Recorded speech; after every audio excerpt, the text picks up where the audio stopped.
యేసుక్రీస్తు నామములో మీ అందరికీ వందనాలు చెల్లిస్తున్నాను. ఈ దినపు జీవాహారము దేవుడు మనకు అనుగ్రహించిన లేఖన భాగము 1 సమూయేలు గ్రంథము 1వ అధ్యాయం 15వ వచనము. హన్నా, అది కాదు, నా ఏలినవాడా, నేను మనోదుఃఖము గలదాననై యున్నాను. నేను ద్రాక్షారసమునైనను మద్యమునైనను పానము చేయలేదు గాని నా ఆత్మను యెహోవా సన్నిధిని కుమ్మరించుకొనుచున్నాను. రామతైమెఫీము పట్టణపు వాడైన ఎల్కానా అనే ఒక ఆయనకు 2 భార్యలు, హన్నా, పెనిన్నా. అయితే పెనిన్నాకు పిల్లలు కలిగారు, కానీ హన్నాకు పిల్లలు లేరు. పెనిన్నా కొన్ని రోజుల తర్వాత తన పిల్లలను బట్టి హన్నాను అనేక మాటల చేత హింసిస్తూ ఉన్నదన్నమాట. ఆ హింసిస్తూ ఉన్నప్పుడు కానీ తన భర్త ఎల్కానా మాత్రము హన్నాను చాలా ప్రేమతో చూసుకుంటున్నాడు. బిడ్డలు కన్నా తన యొక్క పెనిన్నా అనే భార్య కన్నా ఈ భార్యను చాలా ప్రేమతో ఆ ఎల్కానా చూసుకుంటున్నాడు. కానీ ఒకరోజు హన్నాకి ఏమైందంటే, ఆ పెనిన్నా ఊకే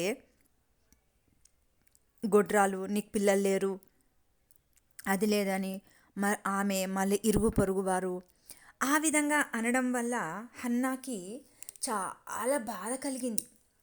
చాలా బాధ కలిగి పరిగెత్తుతుంది. తన భర్త చాలా ప్రేమిస్తున్నాడు కదా భార్యని. ఆ భర్త ఏమనుకున్నాడంటే, అయ్యో, ఈ హన్నా ఎక్కడనో పడి చనిపోయేటట్లుంది అని చెప్పి ఆమె ముందు పరిగెత్తుతుంది. మరి ఎల్కానా వెనకాల పరిగెత్తుతున్నాడు. ఆమె ముందు పరిగెత్తుతుంది, ఈయన తన భర్త వెనకాల పరిగెత్తుతా ఉన్నాడు. ఆమె పరిగెత్తి చావడానికి వెళ్ళలేదు, కానీ దేవుని మందిరానికి వెళ్ళింది. ప్రియబిడ్డలారా, హన్నా తనకు కలిగిన బాధల్లో, తనకు కలిగిన అవమానములలో, తనకు కలిగిన నిందలలో ఆమె ఎవరికి చెప్పుకోవడానికి వెళ్ళిందంటే, దేవుని మందిరంలో, యెహోవా మందిరములో తన యొక్క బాధను, తన యొక్క గోడును మరి ఆమె స్మరణ చేసుకోవడానికి, మరి రోదన చేసుకోవడానికి దేవుని మందిరానికి పరిగెత్తింది. అప్పుడు ఎల్కానా చూసి, ఓహో, నా భార్య చావడానికి వెళ్ళట్లేదా అని అనుకొని అక్కడనే నిలబడి చూస్తూ ఉన్నాడు. ఆమె మనోదుఃఖము చేత దుఃఖపడతా ఉంది. అంతరంగంలో నుంచి తన దుఃఖమును యెహోవా దేవుని ఎదుట వెలిబుచ్చుతా ఉన్నది. ప్రభువా, నాకు ఈ నింద పోగొట్టండి దేవా, ఈ నింద నాకు పోగొడితే, ఈ మొట్టమొదటిగా నాకు ఒక కుమారుని ఇస్తే ఆ కుమారుని నీకు ప్రతిష్టగా చేసుకుంటాను ప్రభువా అని ప్రభువుతో గోజాడుతూ ఉంది ఆమె హన్నా.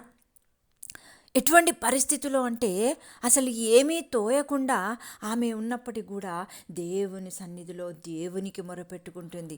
అవును, నాకు సహాయం ఎక్కడి నుంచి రాదు, నా దేవుని మందిరంలో నా దేవుడితో నాకు సహాయం కలుగుతుందని చెప్పి ఆమె మనోదుఃఖము చేత దుఃఖిస్తున్నప్పుడు మరి అక్కడ దైవజనుడైన ఏలియా ఏమంటున్నాడంటే, అమ్మా, ఇంత ఉదయకాల సమయంలో ఇంత మత్తురాలవై వచ్చావా, ద్రాక్షారసం బాగా పుచ్చుకొని వచ్చావా, నిద్రపోతున్నావా, లే, వెళ్ళిపో మీ ఇంటికి అనేసి అంటున్నాడు.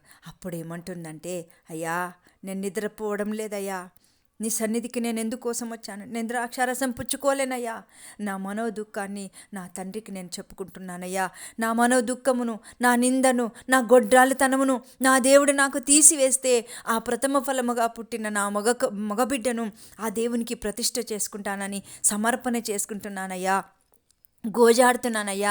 అయ్యా, నన్ను అపార్థం చేసుకోదయ్యా, నేను తాగలేదయ్యా, నేను ద్రాక్షారసమును ముట్టుకోనయ్యా, మరి నాకు కలిగిన అవమానము, నాకు కలిగిన నింద, నా గొడ్రాలితనము మరి పోవాలని ఆ యేసుక్రీస్తు ఎదుట నేను గోజాడుకుంటున్నానని ఆ భక్తుడికి చెప్పినప్పుడు, ఆ ఏలియా దైవజనుడికి చెప్పినప్పుడు, ఆ ఏలియా దైవజనుడు ఏమంటున్నానంటే, అమ్మా, నువ్వు ఆ విధంగా మొరపెట్టుకుంటున్నావా, అయితే నీ మనవి దేవుడు వినుగాక, ఆమెన్ అని నీవు తిరిగి సంతోషముతో సమాధానముతో ఇంటికి వెళ్ళమ్మా, తిరిగి నీకు ఈ సంవత్సరం వచ్చేసరికి నువ్వు ఒక మంచి మగబిడ్డను కంటవని అన్నప్పుడు ఆ తల్లి తను ఇంటికి వెళ్ళి ప్రతిరోజు దేవుని సన్నిధిలో గోజాడుతూ మరి ఆ యొక్క గర్భము దాల్చిన స్థితిలో మరి నీవు నేను చూస్తున్నాం.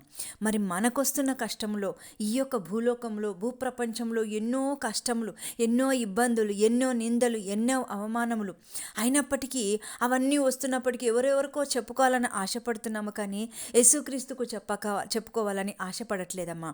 కానీ ప్రియ బిడ్డలారా, మరి హన్నా ఏ విధంగా అయితే తన తండ్రితో మొరపెట్టుకుందో, మరి నీవు నేను ఆ విధంగా మొరపెట్టుకొని దేవునికి దగ్గరగా జీవించే జీవితంలో మనం ఉండాలి. మనల్ని బట్టి ఇంకా కొంతమంది దేవుని సన్నిధికి రావాలి. ఆ విధమైనటువంటి ప్రార్థనలు, యాచనల చేత మరి నీవు నేను బలపరిచినట్లు దేవుడు సహాయం దయచేయను గాక. ఆమెన్. కృపగల దేవా, కనికరించండి, కృప చూపించండి, సహాయం దయచేయండి నాయన. అవునా ప్రభా, నీ సన్నిధిలో మౌనంగా మొరపెట్టుకున్న వారి మొరను ఖచ్చితంగా వినే దేవుడు నా ప్రభా. అయ్యా తండ్రి, అయ్యా నా ప్రభా, విచారము నా యుద్ధ ఉండగా విచారాన్ని నేను తీసివేస్తానంటున్నావు ప్రభా. దుఃఖముని ఎదుట ఉండగా దుఃఖమును నేను తీసివేస్తానంటున్నావు ప్రభా. నింద నీకు రాగా ఆ నిందని నేను తీసివేస్తానంటున్నావు ప్రభా. అవును తండ్రి, ఇవన్నీ నీవు నాయన ఆ యొక్క 2000 సంవత్సరముల కిందటనే నా ప్రభా, అయ్యా మీరు ఆ సిలువ క్రింద ఈ మా పాపదోషాలన్నింటినీ నా ప్రభా ఆ సిలువకు కొట్టి మా యొక్క అవమానాన్ని, మా యొక్క నిందను, మా యొక్క నా తండ్రి అయ్యా ప్రతి విధమైనటువంటి కీడల నుంచి, ప్రతి విధమైన అబద్ధపు జీవితం నుండి మమ్మల్ని కనికరించడానికి నువ్వు ఆ సిలువకు నీ పరిశుద్ధమైన రక్తముని కార్చి మాకు నా ప్రభ సహాయము చేయబోతున్నావు ప్రభా. అన్నా ప్రార్థన విన్న దేవా, నా ప్రార్థన ఈ ఉదయకాల సమయంలో నా ప్రార్థన ఎదుకొచ్చినట్లు ఈ ఉదయకాల సమయంలో ఈ వాగ్దానం చేత నాతో మాట్లాడిన దేవా, మరి ఈ విధంగా నీ సన్నిధిలో గోజాడే కృపను మాకు అనుగ్రహించమని అయ్యా, వింటున్న ప్రతి బిడ్డ కూడా గోజాడుకొని తన పరిస్థితినంతా యెహోవా దేవునికి చెప్పుకునే కృప ప్రతి ఒక్కొక్క బిడ్డకు దయచేసి నీ కృప మాకు దయచేయమని ప్రభువుని ప్రేరణ యేసుక్రీస్తు పరిశుద్ధ నామమున బట్టి వేడుకున్నాం తండ్రి. ఆమెన్.